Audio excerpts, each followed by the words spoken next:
1,695. The square root is 87.7. Now what does ad nauseum mean? Would my mom have wanted me to go to this school?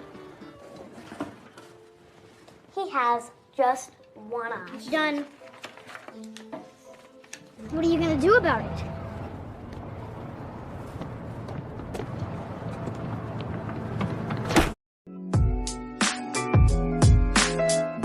Halo Sobat Sinema, terima kasih telah mengklik video ini. Dimanapun kalian berada, semoga kalian sehat selalu. Kali ini saya akan merangkum sebuah film yang berjudul Gifted. Film ini rilis pada tahun 2017. Film ini menceritakan tentang seorang gadis kecil berusia 7 tahun yang memiliki kejeniusan dalam hal matematika.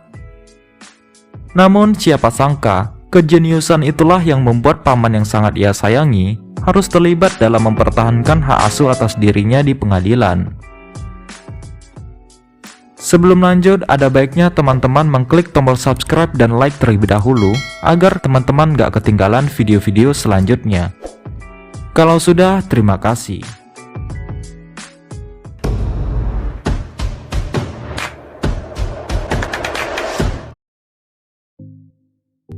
Film dimulai dengan diperlihatkannya kehidupan seorang pria bernama Frank bersama keponakannya yang bernama Mary. Hari itu Mary harus pergi ke sekolah untuk pertama kalinya. Namun, Mary tidak tertarik untuk belajar di sekolah. Ia lebih suka belajar di rumah. Menurutnya, belajar di sekolah merupakan sesuatu hal yang sangat membosankan. Tidak lama setelah Mary pergi, tetangga Frank yang bernama Roberta datang meminta Frank agar menjemput Mary dari sekolahnya.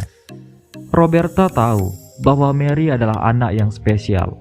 Ia khawatir jika sesuatu yang buruk terjadi pada Mary di sekolahnya.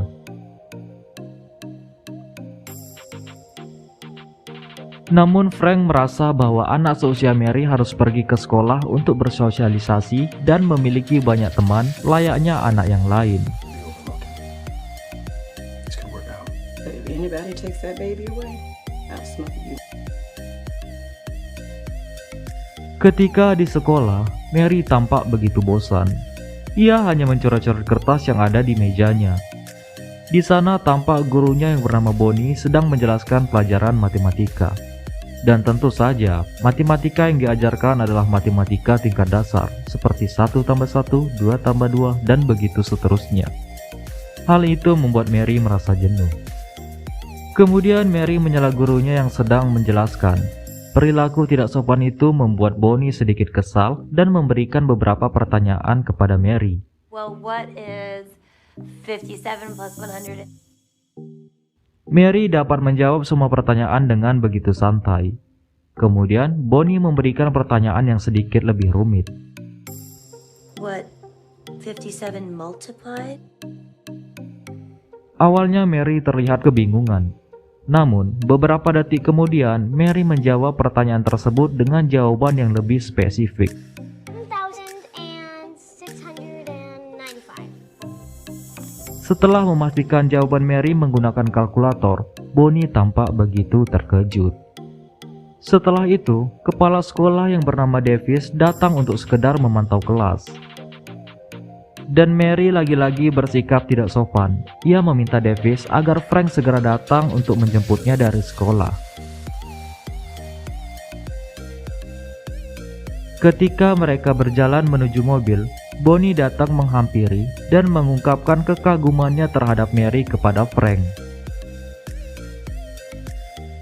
Tetapi Frank menutupi kemampuan Mary dengan mengatakan bahwa metode perhitungan Mary merupakan metode matematika biasa yang umum dipakai oleh beberapa orang.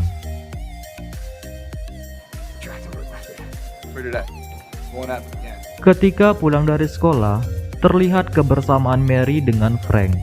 Di sini kita dapat mengetahui bahwa Frank begitu menyayangi Mary layaknya putrinya sendiri.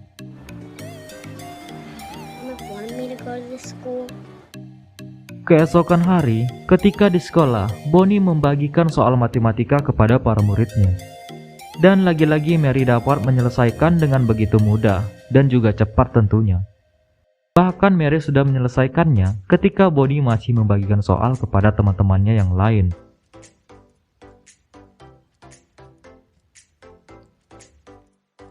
Kemudian Bonnie memberikan soal tambahan kepada Mary, yang kalau dilihat soal ini relatif lebih rumit dan tidak sewajarnya dikerjakan oleh anak sekolah dasar tingkat 1. Tetapi Mary dapat menyelesaikan soal-soal tersebut. Karena penasaran, Bonnie mencari latar belakang keluarga Mary di internet. Di sini diketahui bahwa Mary merupakan anak dari seorang matematikawan jenius yang bernama Diane Adler, yang mana ia merupakan saudari perempuan dari Frank. Namun sayangnya, Diane Adler telah meninggal dunia beberapa tahun yang lalu karena bunuh diri.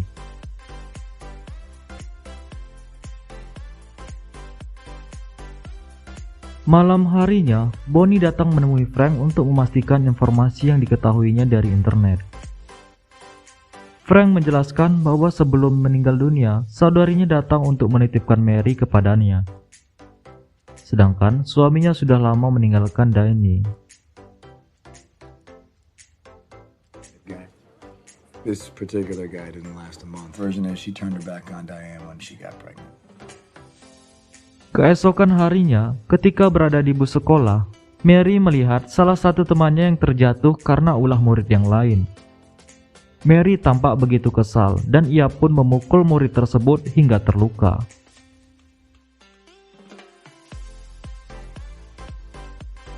Atas kejadian itu, kepala sekolah memanggil Frank selaku wali murid dari Mary. Davis selaku kepala sekolah juga menawarkan beasiswa untuk Mary kepada Frank. Davis berharap Frank dapat menempatkan Mary pada sekolah khusus anak-anak berbakat. Tetapi Frank menolak. Ia hanya ingin melihat Mary hidup normal layaknya anak seusianya yang lain. Setelah Frank meninggalkan ruangan tersebut, Davis mencari informasi latar belakang dari Mary dan menghubungi keluarganya yang lain. Beberapa hari setelahnya, mereka kedatangan tamu. Seorang wanita tua berada di depan rumah. Ia adalah Evelyn, yang merupakan ibu dari Frank sekaligus nenek dari Mary. Evelyn memberikan Mary hadiah berupa MacBook untuk membantunya belajar. Karena ia tahu bahwa Mary adalah anak yang jenius dan berpotensi untuk menggantikan Diane sebagai matematikawan yang jenius. Keesokan harinya, Frank dan Evelyn kembali bertemu. Evelyn meminta Frank agar menyerahkan Mary kepadanya. Menurut Evelyn, ia lebih mampu untuk mengembangkan potensi yang dimiliki Mary. Namun Frank menolak permintaan Evelyn. Ia mengatakan jika Evelyn yang mengasuh Mary, ia akan bernasib sama dengan Diane ibunya. Karena perdebatan mereka tak membuahkan hasil, Evelyn akhirnya membawa urusan ini ke pihak pengadilan. Apple and tree analogy, Larkin. Not thinking about what's best for the child. Ketika di pengadilan, Frank dituduh mengambil Mary secara sepihak tanpa sepengetahuan Evelyn.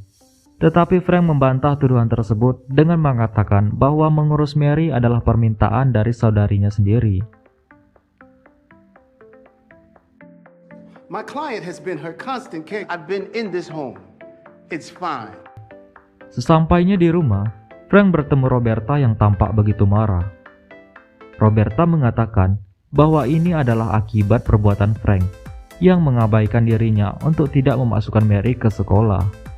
Means nothing. Whose feelings mean nothing. Beberapa hari setelahnya, Frank mendapat surat dari pengadilan yang memberitahukan agar Mary tinggal bersama Evelyn selaku neneknya selama 2 hari. Mary gets to go to Boston for a couple days. Kemudian Mary pun dijemput oleh Evelyn untuk tinggal di rumahnya selama 2 hari. Keesokan harinya, Evelyn membawa Mary ke sebuah universitas. Di sana Evelyn menunjukkan 7 persoalan milenium yang terpajang di sebuah dinding kampus. Di sana juga ada persoalan dari Diane ibunya Mary. Namun fotonya belum terpajang karena Daini sudah meninggal dunia sebelum menyelesaikan persoalan milenium tersebut. My picture appears someday. Kemudian Evelyn membawa Mary ke sebuah ruang kelas. Di sana, Mary dites dengan sebuah soal matematika yang sangat rumit. Soal tersebut dibuat oleh rekan Evelyn sesama ilmuwan matematis. Setelah beberapa saat memperhatikan soal tersebut, Mary tidak bisa menjawab soal tersebut. Dengan wajah kesal, Evelyn membawa Mary keluar. Namun Mary mengatakan kepada Evelyn, soal yang diberikan oleh rekan Evelyn itu memang sudah salah dari awal. Mary berpikir tempat itu tak sehebat yang Evelyn katakan. Mengetahui hal tersebut, Evelyn kembali membawa Mary menemui rekannya. Setelah memperbaiki soal tersebut, Mary pun bisa mengerjakannya dengan santai dan waktu yang relatif singkat.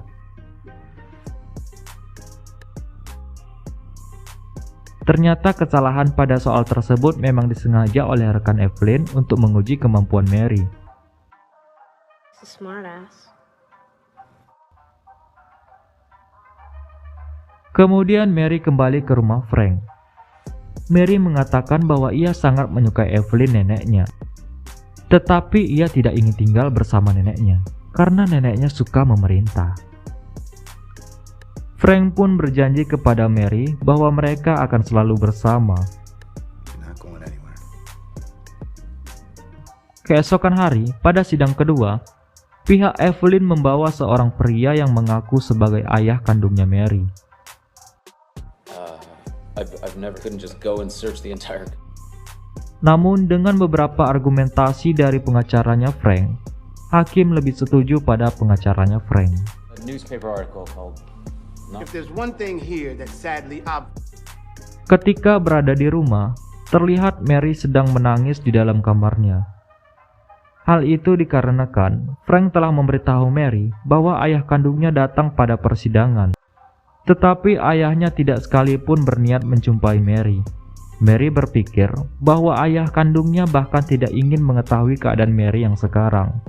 Hal itu membuat Mary sedih dan menangis. What does you look like? You didn't even need direction. Untuk menenangkan Mary, kemudian Frank mengajak Mary dan Roberta ke rumah sakit. Mereka hanya duduk di kursi tunggu dalam waktu yang agak lama.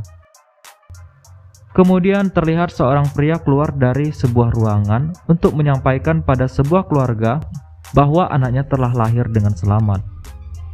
Keluarga itu pun terlihat sangat bahagia. Frank pun mengatakan jika situasi yang dilihat Mary saat ini sama dengan situasi ketika Mary lahir. Mary pun terlihat begitu senang.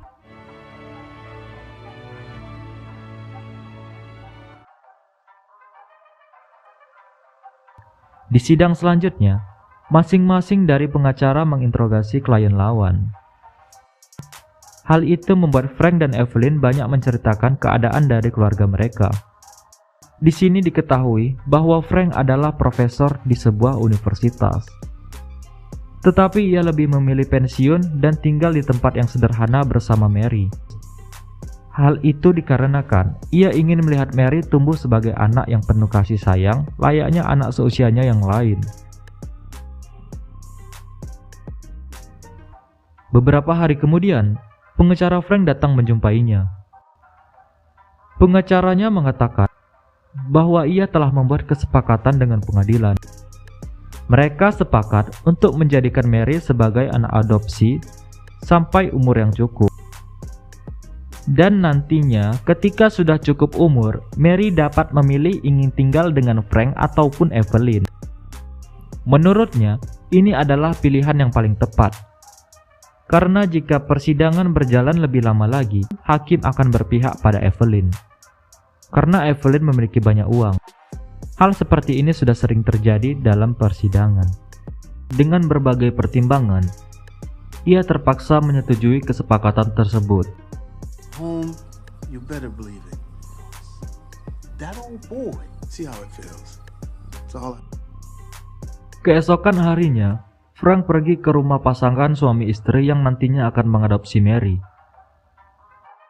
While I'm trying to sell you on the house, I just don't want you to think that we're completely... Beberapa hari kemudian, Frank akhirnya mengantarkan Mary ke rumah orang tua asuhnya. Mary pun begitu sedih dan kecewa kepada Frank.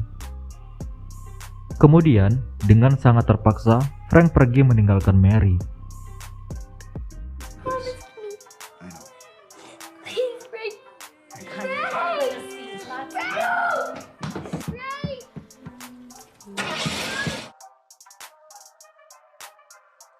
Beberapa minggu kemudian, Bonnie, gurunya Mary, melihat foto kucing peliharaan Mary berada pada papan hewan adopsi.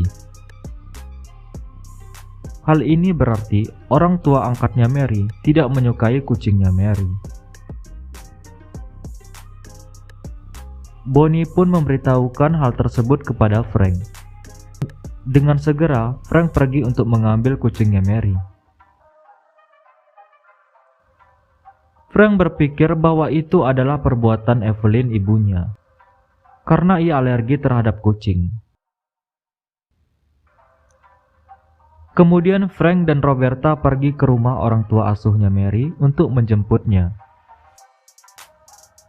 Lalu Frank menjumpai Mary sedang bersama Evelyn. Frank memberikan sebuah dokumen kepada Evelyn. Frank kemudian mengejar Mary yang berlari keluar. Di sana Frank meminta maaf kepada Mary karena ia telah melanggar janjinya. I know. I'm sorry. I made a mistake. He's at the apartment.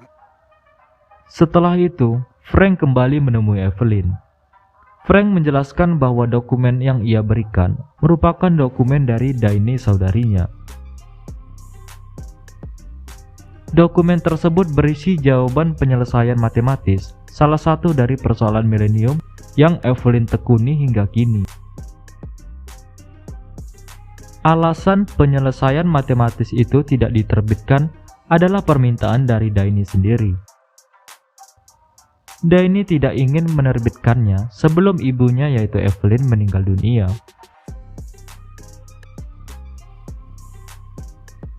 Akhirnya Frank pulang bersama dengan Mary.